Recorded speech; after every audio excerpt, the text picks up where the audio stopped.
war-warkan sebentar tadi, kita kembali pada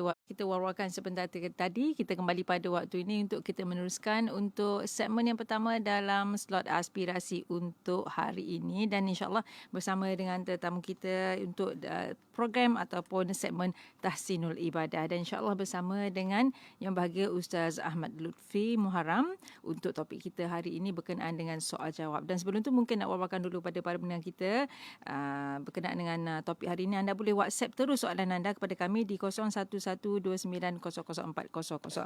Jadi itu ucapkan selamat datang pada tamu kita. Assalamualaikum Ustaz. Waalaikumsalam warahmatullahi. Ya, sihat ya Ustaz? Alhamdulillah. Ya, terima kasih Ustaz bersama kita. Macam mana dengan PKP ni berada di rumah Ustaz? InsyaAllah. Jadi aktivitinya agak terhad ya Ustaz ya? Okey, terima kasih Ustaz bersama kita hari ini untuk topik kita soal jawab. Dan para pendengar jangan lupa untuk hantarkan soalan anda apa saja berkaitan dengan persoalan yang anda nak bertanyakan kepada yang bahagia Ustaz di talian WhatsApp kami 0112900404. Jadi Ustaz mungkin nak mulakan dengan mukadimah dahulu untuk program kita hari ini. Silakan Ustaz. Assalamualaikum warahmatullahi wabarakatuh. Bismillahirrahmanirrahim. Alhamdulillahi rabbil alamin. Wa sallallahu ala sayyidina Muhammadin wa ala alihi wa sahbihi ajma'in. Amma ba'd. Terima kasih kepada DJ bertugas. Seterusnya sidang pendengar IKIM yang dirahmati Allah Subhanahu wa taala. Orang Islam ada dua keadaan dalam kehidupannya. Ada keadaan yang dia bersama dengan orang lain, dan ada keadaan yang dia bersendirian. Keadaan apabila kita bersama dengan orang lain itu dipanggil sebagai jalwah ataupun ikhtilaf, bersama dengan orang lain. Dan apabila kita bersendirian, ia dipanggil khalwah, kita bersendirian. Sama ada kita berkhalwah, iaitu kita bersendirian, tidak bercampur dengan orang lain, ataupun kita bercampur dengan orang lain, dalam dua-dua keadaan itu ada perintah Allah, ada syariatnya. Apabila kita bersama dengan orang lain, maka kita mengamalkan akhlak yang mulia, berbudi, bersantun. Apabila kita bersendirian juga ada perintah Allah Subhanahu wa taala. Maksudnya di dalam apa jua keadaan yang kita berada, sekiranya kita mentaati perintah Allah, maka kita akan berjaya.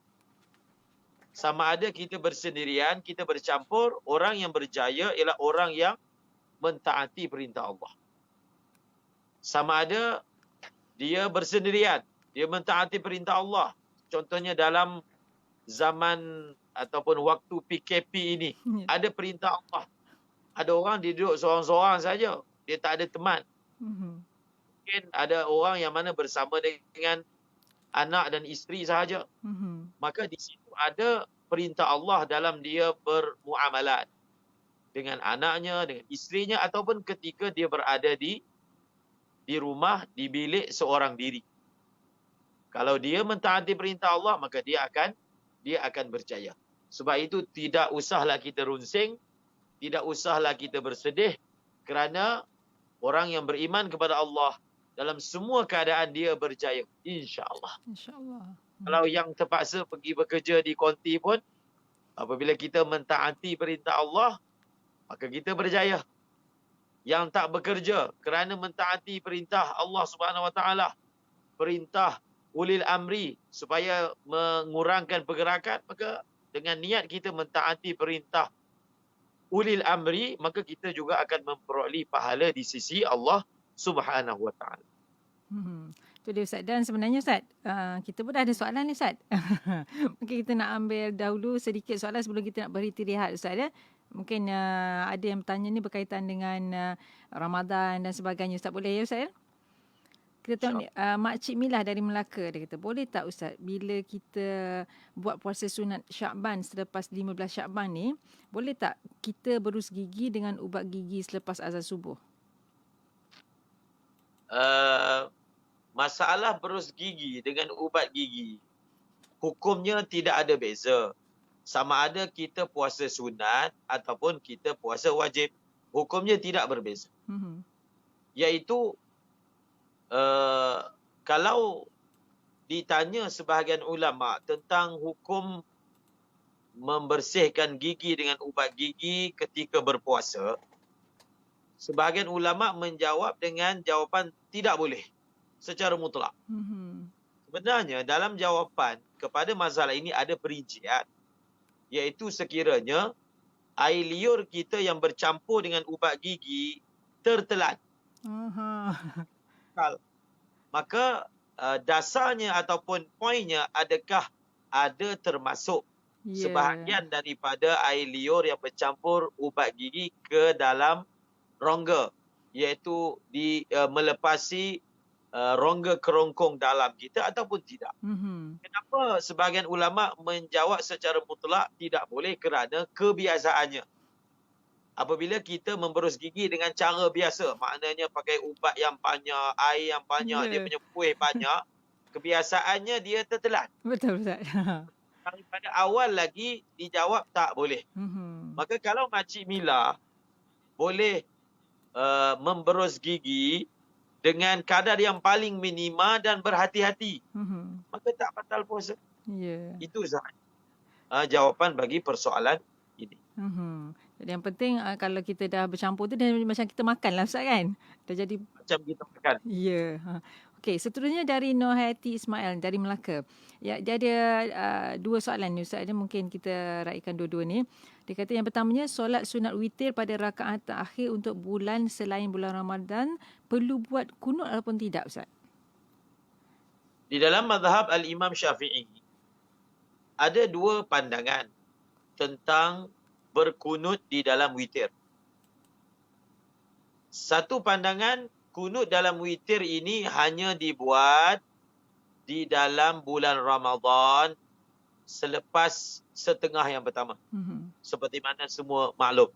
Yang kita selalu buat, selepas sembahyang tarawih, kita sembahyang witir, bermula malam ke-16, witir akan bersama dengan kunut. Pandangan yang kedua, bacaan kunut di dalam sembahyang witir dibuat sepanjang tahun. Dan itulah mazhab Hanafi. Maka antara dua pandangan ini, pandangan yang lebih muktamadnya, bacaan kunut di dalam witir hanya ada di dalam bulan Ramadan bermula daripada malam ke-16. Selain daripada itu, tidak ada kunut di dalam witir. Ya. Dan soalan keduanya Ustaz, macam mana keadaan kami yang tinggal di Jepun selama 3 tahun? Bilangan Muslim tidak sampai 40 orang. Tapi ada Ustaz berpendapat kami perlu menunaikan solat Jumaat juga. Kalau tidak, selama 3 tahunlah kami tak solat Jumaat. Macam mana Ustaz? Solat Jumaat di dalam mazhab Syafi'i ada syarat-syarat yang tertentu. Antara syaratnya bilangan. Bilangan 40. Dan bilangan 40 orang itu pula syaratnya mesti orang yang mustautin. Kalau pelajar ataupun pekerja di Jepun, mereka bukanlah dari kalangan orang yang mustautin, sudah pasti. Mereka akan pulang satu ketika nanti.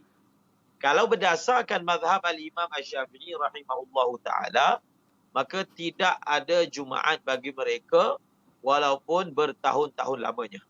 Namun persoalan seperti ini biasa diajukan kepada para mufti melihat kepada masa yang lama mereka berada di sana. Maka untuk pelajar di sana ataupun pekerja-pekerja di sana, sebab saya pun biasa menerima soalan daripada para pelajar daripada Jepun, maka di sana mereka bercampur dengan orang-orang daripada Pakistan, Bangladesh, yang mereka ini mengamalkan mazhab Hanafi. Maka di sana memang dilakukan sembahyang Jumaat kerana di dalam mazhab Hanafi tidak memerlukan syarat yang saya sebutkan tadi, iaitu syarat mustautin, syarat 40. Maka boleh sahaja pelajar di sana bertaklid. Dia ada dua cara. Pertama, mereka sembahyang Jumaat dengan bertaklid mazhab Hanafi. Yang tidak mensyaratkan perkara-perkara yang disebutkan tadi. Ataupun cara yang kedua, mereka sembahyang Jumaat. Selepas sembahyang Jumaat, mereka melakukan sembahyang Zuhur sebagai ihtiyat. Maknanya buat dua-dua. Sembahyang Jumaat disusuli dengan sembahyang Zuhur. Ini kalau mereka tidak mahu bertaklid dengan mazhab Hanafi.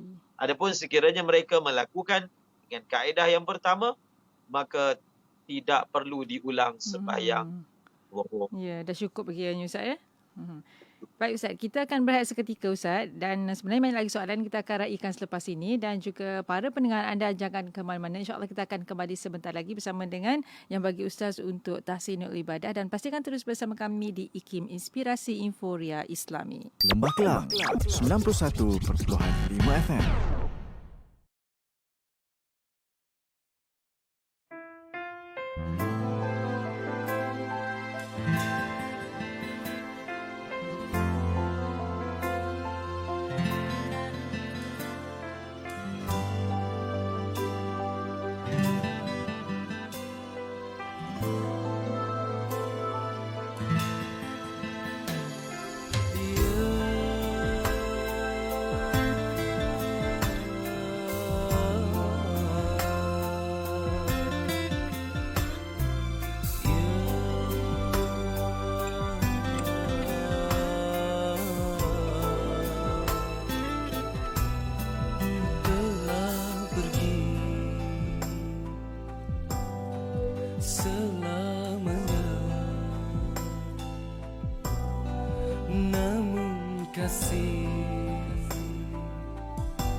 tak terpadam ya Rasul.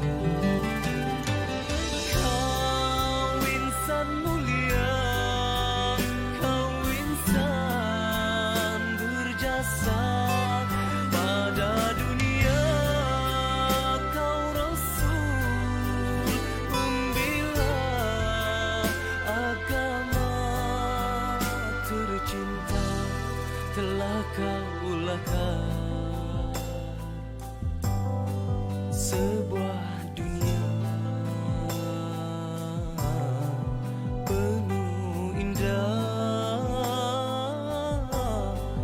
dan terserlah agungmu.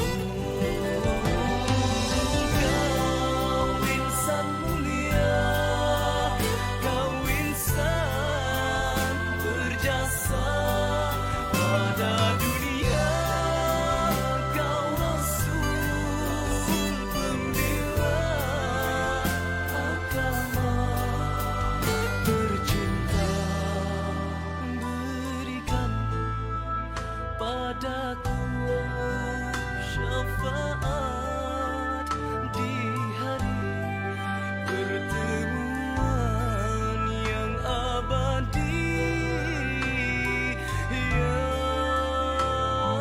Rasulullah.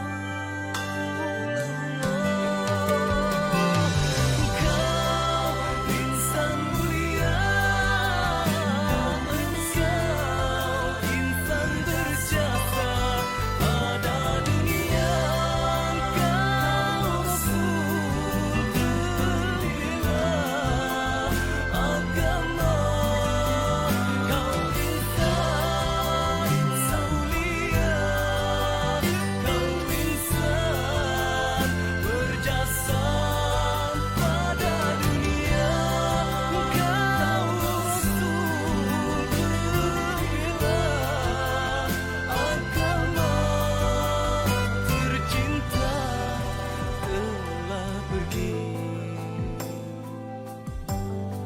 selamanya, namun kasih tak terpadam ya Rasul. Kembali bersama untuk segmen Tahsinul Ibadah dan masih lagi bersama dengan tetamu kita pada waktu ini bersama dengan yang bahagia Ustaz Ahmad Lutfi Muharram dengan topik kita soal jawab, dan kita masih lagi bersama dengan beliau. Kita kembali pada waktu ini Ustaz ya. Untuk sesi yang kedua pula berkenaan dengan soal jawab ni, dan kita akan teruskan untuk jawab soalan yang seterusnya Ustaz ya. InsyaAllah. InsyaAllah. Jadi Ustaz, kita ada satu lagi soalan ni dari WhatsApp kita. Katanya, selama ni sudah bertahun-tahun bila berpuasa Ramadan, berbuka bila dengar azan di radio sahaja sebab azan di masjid tempat saya lambat sikit. Jadi macam mana tu Ustaz? Sah tak puasa saya? Di dalam Al-Quran, Allah Subhanahu wa taala berfirman, "Thumma atimmus siyama ilal lail." Kemudian hendaklah kamu sempurnakan puasa sehingga malam. Apa maksudnya? Maksudnya tempoh berpuasa adalah daripada pagi sehingga malam. Malam, bilakah bermulanya malam? Malam bermula dengan tenggelamnya matahari. Tenggelamnya matahari juga adalah tanda masuknya waktu maghrib.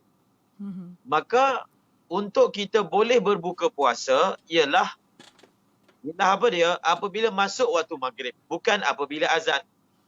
Kerana mungkin sahaja Bilal azan lewat daripada waktu yang sebenar. Yang pentingnya kita pasti waktu dah masuk. Itu yang penting. Sebab itu saya menyarankan untuk kita tidak semata-mata bergantung kepada suara muazzin. Kita juga perlu melakukan double check.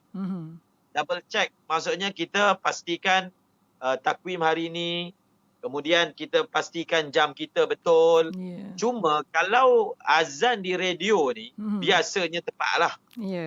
Biasanya berjedot sebab dia setting betul-betul berdasarkan masa. Adapun di masjid ada kemungkinan lewat. Jadi kalau kita memang pasti kita berbuka puasa dalam keadaan waktu dah masuk, maka kita boleh berbuka puasa tanpa perlu menunggu azan. Yang pentingnya pasti. Yang pentingnya double check. Okey? Begitu.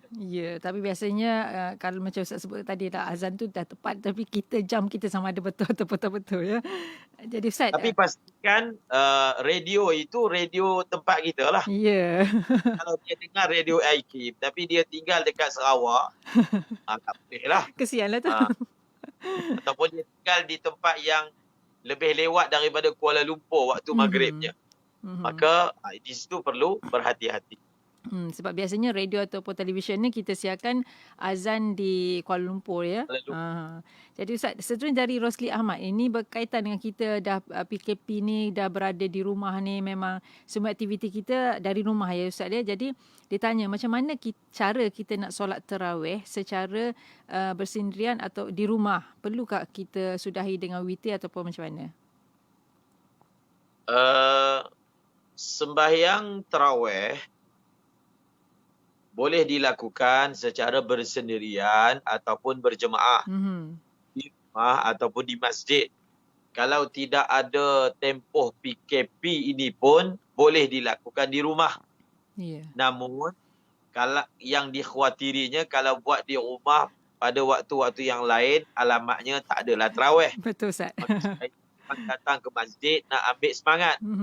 Nak ambil jemaah daripada sahabat-sahabat yang datang. Okey. Sembahyang tarawih ini afdalnya memang dikerjakan secara berjemaah. Tapi kalau kita tak mampu untuk buat berjemaah kerana kita bersendirian ataupun anak kita masih kecil, isteri kita pun tak boleh sembahyang, mungkin kita terpaksa sembahyang bersendirian. Maka soalannya, adakah habis sembahyang tarawih kita akan susuli dengan witir? Jawapannya seperti berikut. Sekiranya seseorang itu berniat untuk bangun sembahyang tahajud. Biasanya bulan Ramadan ini kita ada kesempatan. Sebab kita bangun makan sahur. Selepas makan sahur kita ambil kesempatan untuk sembahyang tahajud misalnya.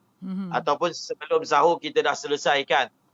Maka sekiranya seseorang itu akan sembahyang tahajud maka disunatkan dilewatkan witir itu selepas bangun tidur.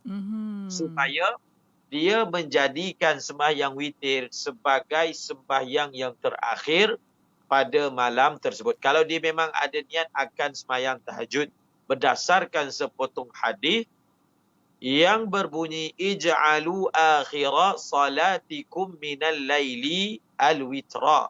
Hendaklah kamu menjadikan sembahyang yang paling akhir kamu lakukan pada waktu malam adalah sembahyang witir. Dan satu lagi soalan ni Ustaz, dari Ummi Hajah Azizah. Kalau kita baca Al-Quran Ustaz, ada makna tu, maksudnya baca Quran dengan tafsirnya sekali ya. Boleh ke kita sambil berbaring baca macam baca buku tu Ustaz? Setiap sesuatu itu ada adabnya. Ada adab. Contohnya, kita berurusan dengan manusia. Ada manusia yang kita berurusan dengan lebih beradab. Contohnya ibu bapa kita. Contohnya guru kita. Contohnya orang yang lebih tua. Contohnya pemimpin kita. Mungkin raja dan sultan. Kan kita beza-bezakan antara satu orang dengan orang yang lain mengikut darjat dan kedudukannya. Begitulah juga, bukan sahaja manusia, ada cara bermuamalat dan interaksi yang berbeza-beza. Adab yang berbeza-beza diaplikasikan. Begitu juga kita perlu melakukan adab yang berbeza-beza pada benda. Pada benda. Pada apa dia? Pada kitab contohnya. Ulama menyatakan, contoh, saya bagi contoh. Bila kita nak susun kitab, kita letak Quran paling tinggi. Kemudian selepas itu letak terjemahan. Kemudian barulah kita letak hadis. Nampak tak? Di situ pun diajar cara nak susun buku. Supaya yang paling mulia diletak paling tinggi. Begitulah juga. Kalaulah cara kita baca terjemahan Quran sama macam kita baca surat khabar dan komik, maka sudah tentulah dia bertentangan dengan adab. Maka amalkan beradab. Bahkan walaupun sebenarnya kalau kita pegang terjemahan tu tanpa wuduk pun dibenarkan. Sunatnya kita memegangnya dengan ada wuduk, duduklah dengan keadaan yang sempurna, barulah terjemahan tersebut kita baca, Allah Subhanahu Wa Taala akan memberi nur daripada insya-Allah. Dan kita pun rasa bila kita baca itu pun kita rasa lain Ustaz dia dengan keadaan kita beradab duduk ya. Bila beradab, menghadap kiblat, dia akan mempunyai nur yang berbeza berbanding kita tidak berjaga adab. Janganlah pula kita dah susun Quran dan sebagainya macam Ustaz sebut tadi ya, letak pula buku lain ataupun barang lain di atas Al-Quran ya. Okey, baik Ustaz. Seterusnya kita ada soalan dari Syakir dari Singapura. Dia ada dua soalan. Yang pertamanya, kalau kita buat solat qada untuk solat fardu yang pernah kita tinggalkan dulu, adakah sah solat tersebut kalau kita buat di waktu larangan solat? Contohnya kita buat selepas subuh. Ada 5 waktu yang kita diharamkan untuk sembahyang. Bukan sekadar haram, tetapi sembahyang menjadi tidak sah. Okay? Seperti mana yang kita pernah belajar dahulu, iaitu selepas subuh, selepas matahari terbit sehingga naik sepergalahan, ketika waktu rembang matahari, selepas solat asar, dan ketika matahari kekuningan hampir senja sehingga tenggelamnya matahari. Dan sekiranya kita solat, maka hukumnya tidak sah. Namun, ada beberapa keadaan ataupun ada beberapa solat yang dikecualikan. Antaranya, sembahyang qada. Antara sembahyang yang dikecualikan sembahyang qada. Maka, sekiranya kita sembahyang qada pada waktu-waktu tersebut, hukum sembahyang qada kita adalah sah. Jadi dibolehkan, tak ada masalah, alhamdulillah. Dan Ustaz, yang keduanya dia kata, adakah perlu niat qada tu dalam setiap solat fardu yang kita lakukan tu? Ulama berselisih pandangan, adakah ketika kita sembahyang tunai ataupun qada, wajib kita niatkan qada.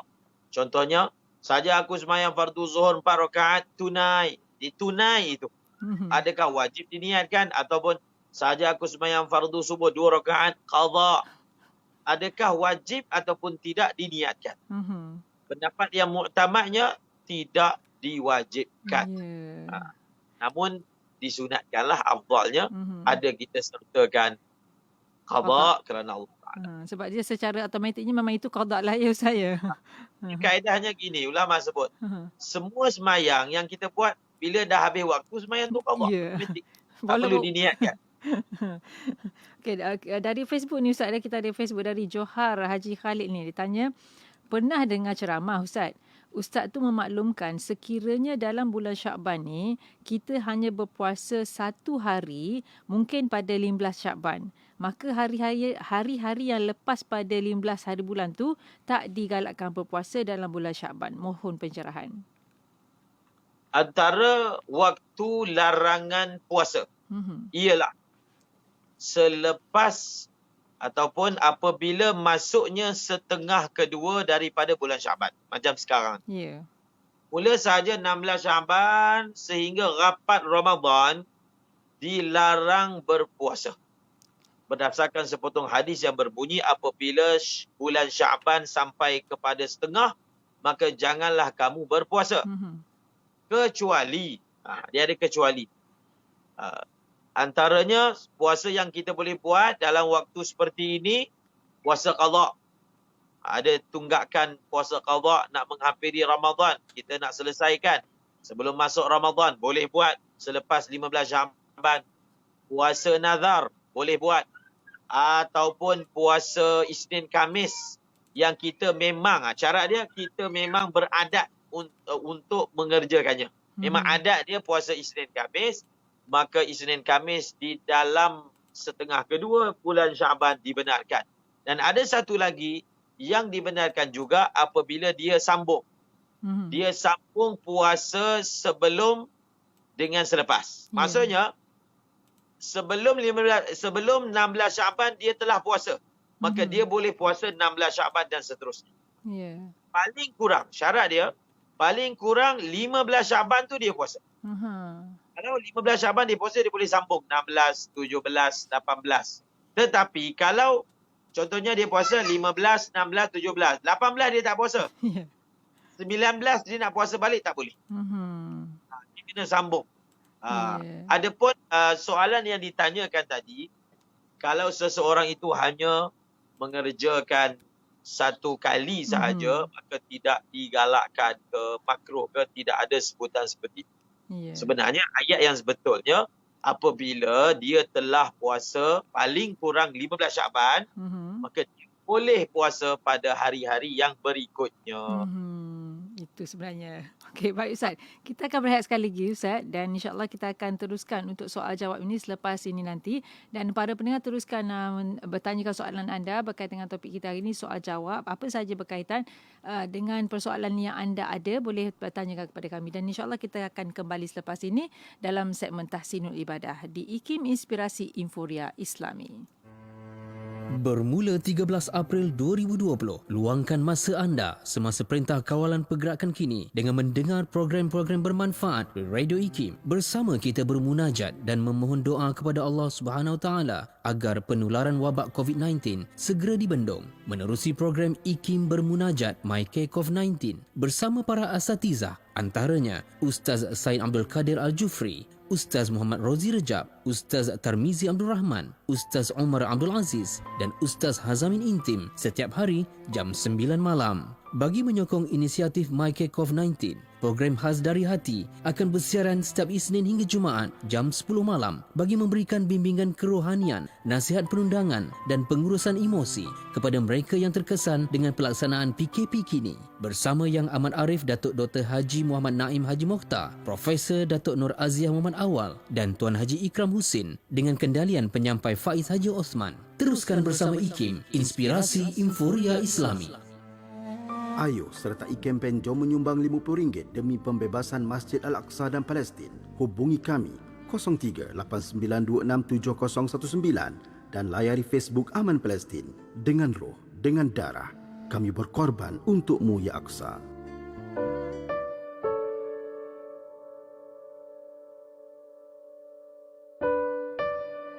Selain daripada kita memahami bahawasanya hakikat diri ini ialah kita ini bukan kita punya.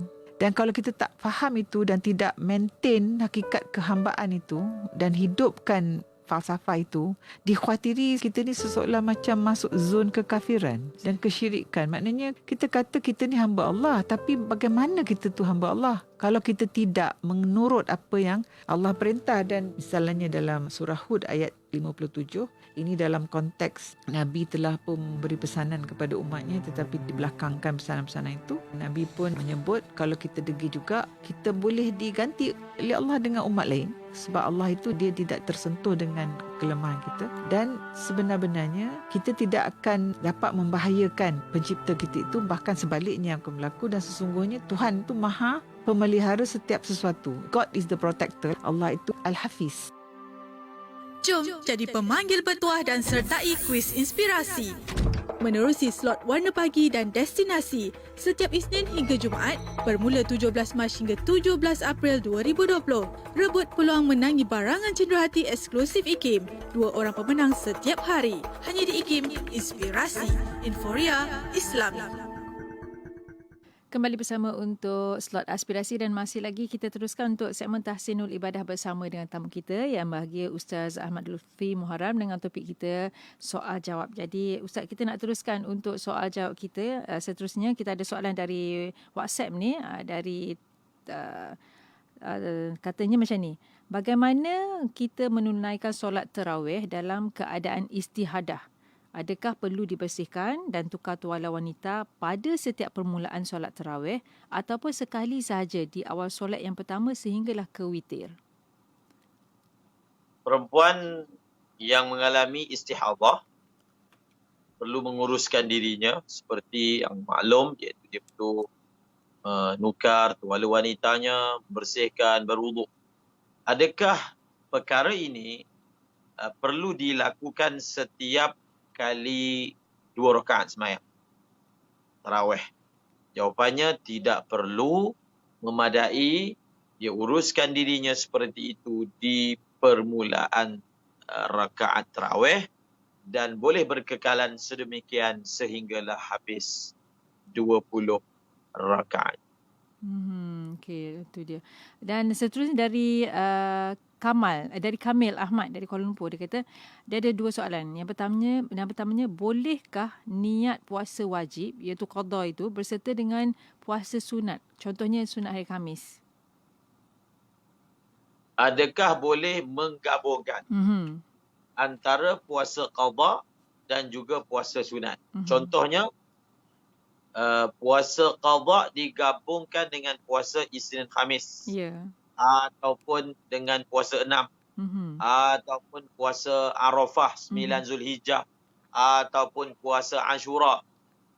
Jawapannya boleh. Jawapannya apa?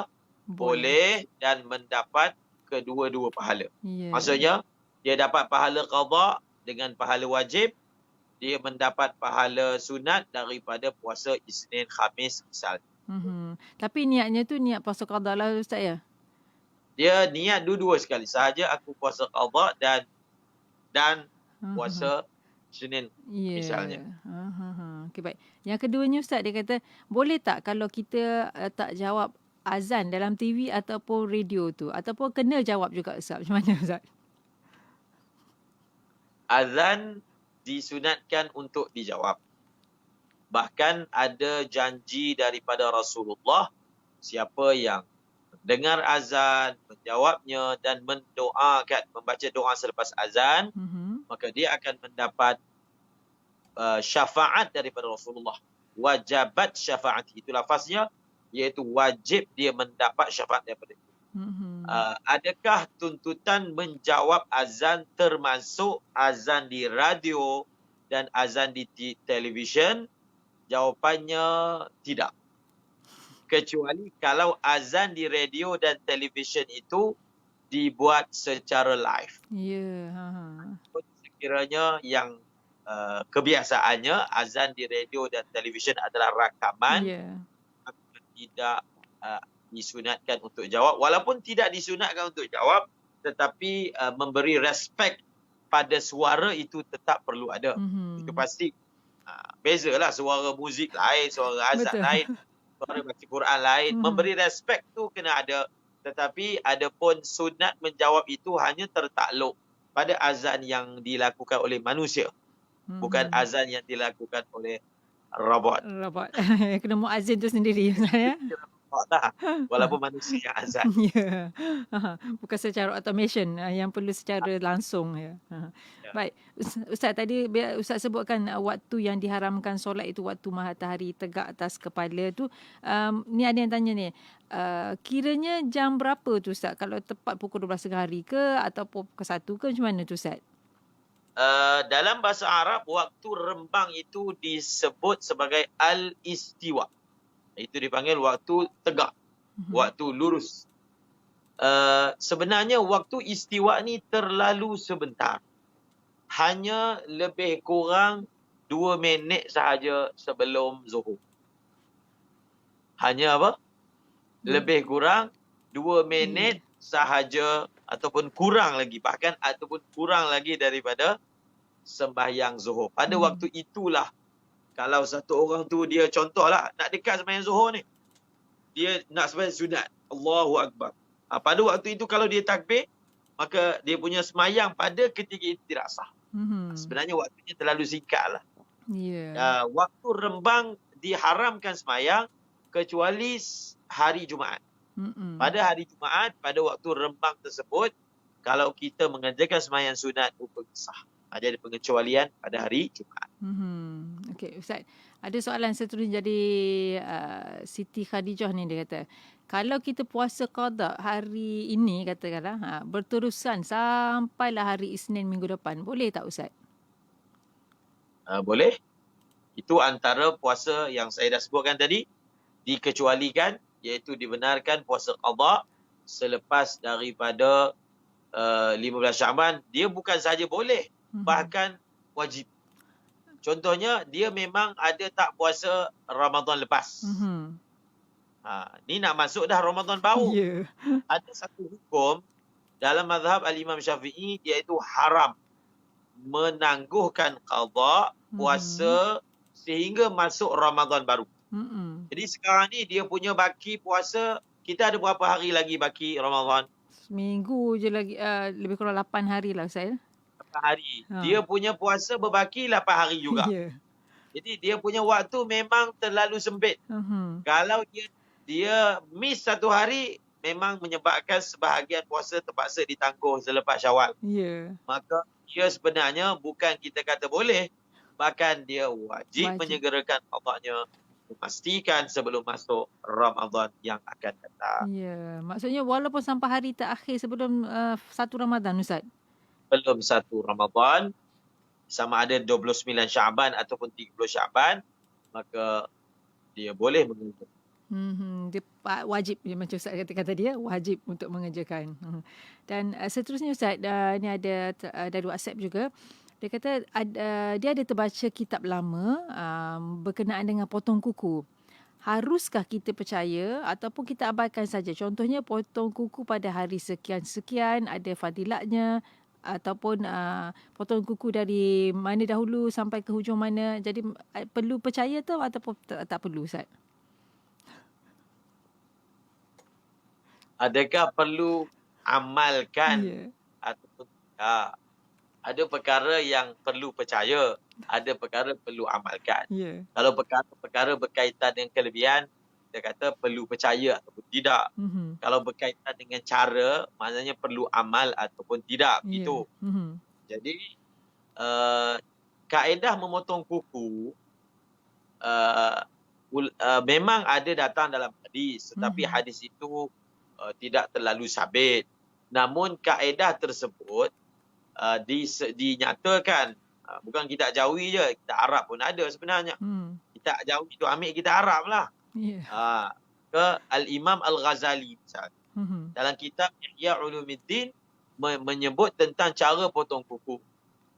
Dan Al-Imam An-Nawawi pun dalam kitab Al-Majmu' memberi komentar tentang cara potong kuku begitu.